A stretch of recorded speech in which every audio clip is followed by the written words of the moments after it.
Catalyst skill hub ഒരുക്കുന്ന തൊഴിലുറപ്പ് പദ്ധതി 6 മാസ പഠനം, മികച്ച ജോലി. രാഷ്ട്രീയ കുറ്റവാളി എന്ന ആ പദത്തിന്റെ അർത്ഥം വെച്ച് കണക്കിലെടുത്താൽ കമ്മ്യൂണിസ്റ്റുകാരെല്ലാം പൊളിറ്റിക്കൽ കമ്മ്യൂണിസ്റ്റ് ആയിരിക്കും.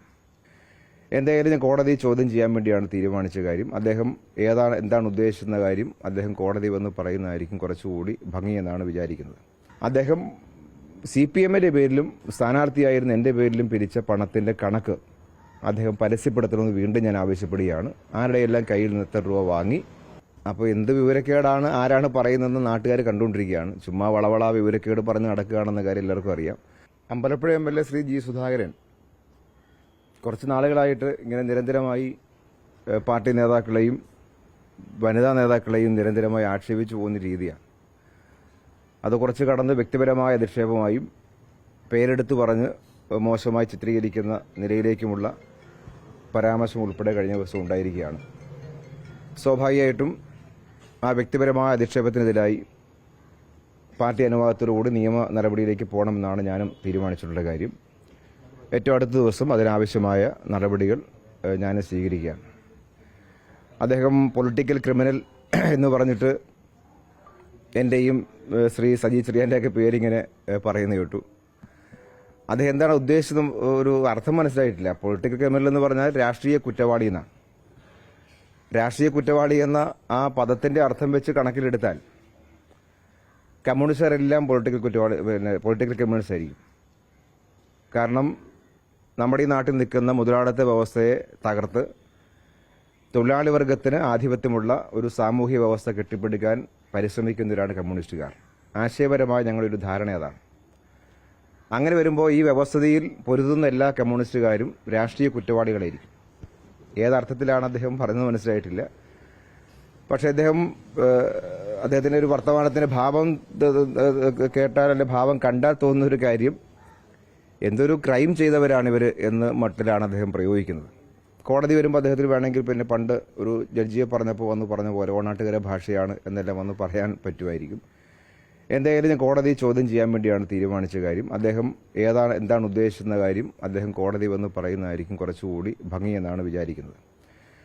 മറ്റൊന്ന്, ഞാൻ അദ്ദേഹത്തിന്റെ ഭാഗത്തുനിന്ന് ഉന്നയിച്ച ചില കാര്യങ്ങളിൽ ഒരു കാര്യത്തെ അദ്ദേഹം ഇപ്പോൾ കഴിഞ്ഞ ദിവസം മറുപടി പറഞ്ഞു. 2021 ഞാൻ വിജയിച്ച തെരഞ്ഞെടുപ്പിന്റെ മുൻപായി ആ സമയത്ത് എൻ്റെ പേരിലും പാർട്ടിയുടെ പേരിലും അദ്ദേഹം പണം പിരിച്ചു എന്ന കാര്യം ഞാൻ പറഞ്ഞു.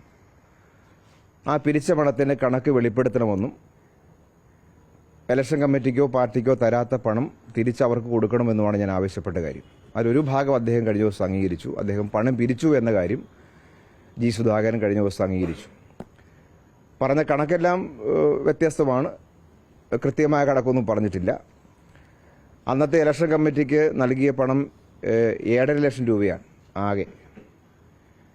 അന്ന് ഞാൻ പറഞ്ഞ പോലെ അദ്ദേഹം പിരിക്കേണ്ട കാര്യമില്ല. കാര്യം അദ്ദേഹം സ്ഥാനാർത്ഥിയല്ല, ഇലക്ഷൻ സെക്രട്ടറിയോ പാർട്ടിയുടെ ഏതെങ്കിലും സെക്രട്ടറി സ്ഥാനം വഹിക്കുന്ന ആളല്ല.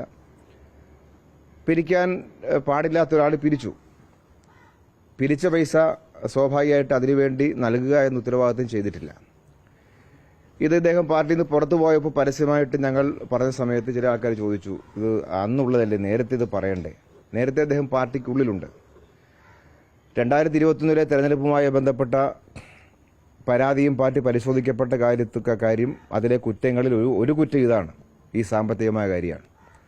അത് പാർട്ടിക്കുള്ളിൽ അന്ന് തന്നെ ഉന്നയിക്കപ്പെട്ട കാര്യമാണ്. ഞങ്ങൾ അന്ന് ഉന്നയിക്കാൻ കാരണം എന്തെന്ന് ചോദിച്ചാൽ പണം പിരിച്ചൊന്നും പിരിച്ച പൈസ ഇലക്ഷൻ കമ്മിറ്റിക്ക് ലഭിച്ചിട്ടില്ല എന്നുള്ളതുകൊണ്ടാണ്.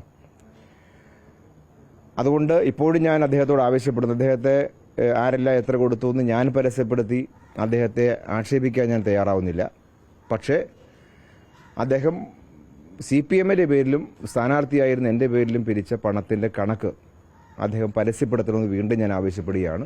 ആരുടെയെല്ലാം കയ്യിൽ നിന്ന് എത്ര രൂപ വാങ്ങി എന്ന കാര്യം അദ്ദേഹം പരസ്യപ്പെടുത്തുകയും ഇലക്ഷൻ കമ്മിറ്റിക്കോ പാർട്ടിക്കോ നൽകാത്ത പണം ആ വാങ്ങിയ ആളുകൾക്ക് തിരിച്ചു കൊടുക്കുകയും ചെയ്യണം എന്നാണ് അതുമായി ബന്ധപ്പെട്ട് ഒന്നുകൂടി ആവശ്യപ്പെടാനുള്ള കാര്യം.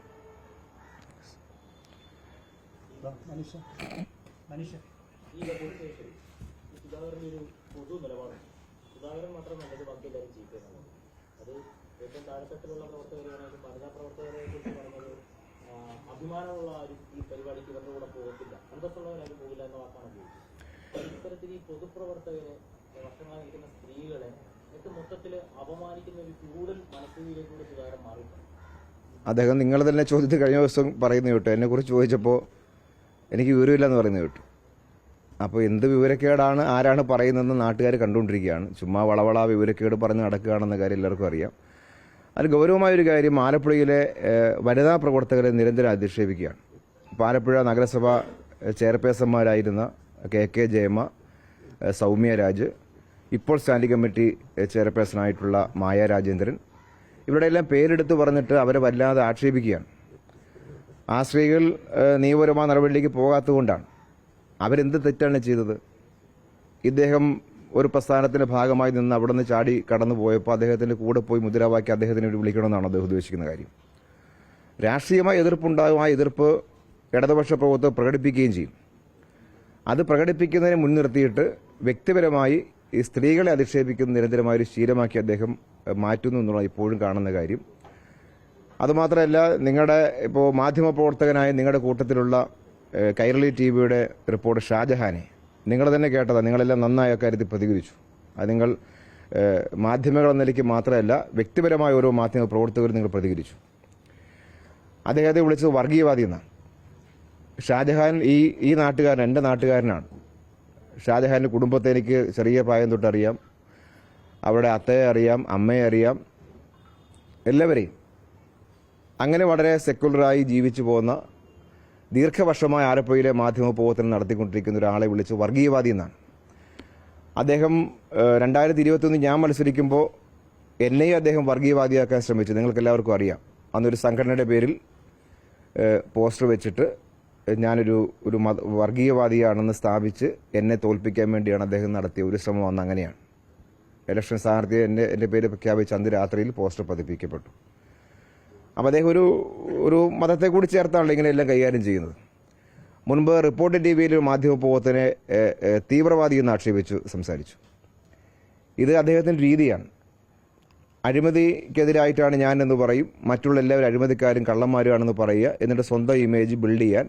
അതാണ് ഒരു രീതി. ചുറ്റും നിൽക്കുന്നവർ മോശക്കാരാണെന്ന് പറയുമ്പോൾ എന്നിട്ട് ഞാൻ ഇച്ചിരി മിടുക്കനാണ് എന്ന് സ്ഥാപിക്കുന്ന രീതിയാണ്. മറ്റൊരാളെ നേരിടാൻ അദ്ദേഹം ഏറ്റവും നന്നായും ആദ്യവും ഉപയോഗിക്കുന്ന പ്രധാനപ്പെട്ട ടൂളാണ് ഈ വർഗീയവാദം എന്നുള്ള കാര്യം. ഒരാളോട് ദേഷ്യം തോന്നിയാൽ അയാളെ കൈകാര്യം ചെയ്യാൻ അദ്ദേഹം ഈ പറഞ്ഞ ജാതിയും മതവും വർഗീയത ഉപയോഗിക്കുന്ന രീതി നേരത്തെ അദ്ദേഹം സ്വീകരിച്ചിട്ടുണ്ട്.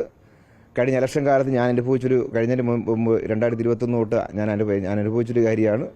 നിങ്ങളുടെ കൂട്ടത്തെ മാധ്യമ പ്രവർത്തകനെ ഈ പറഞ്ഞ പോലെ അദ്ദേഹം കൈകാര്യം ചെയ്യാൻ ശ്രമിച്ചു. അത് അദ്ദേഹത്തിൻ്റെ ഒരു കൾച്ചർലെസ് ആയ ഒരു രീതിയാണത്. അത് സാധാരണ അദ്ദേഹം ചെയ്തു പോകുന്ന രീതിയാണ്.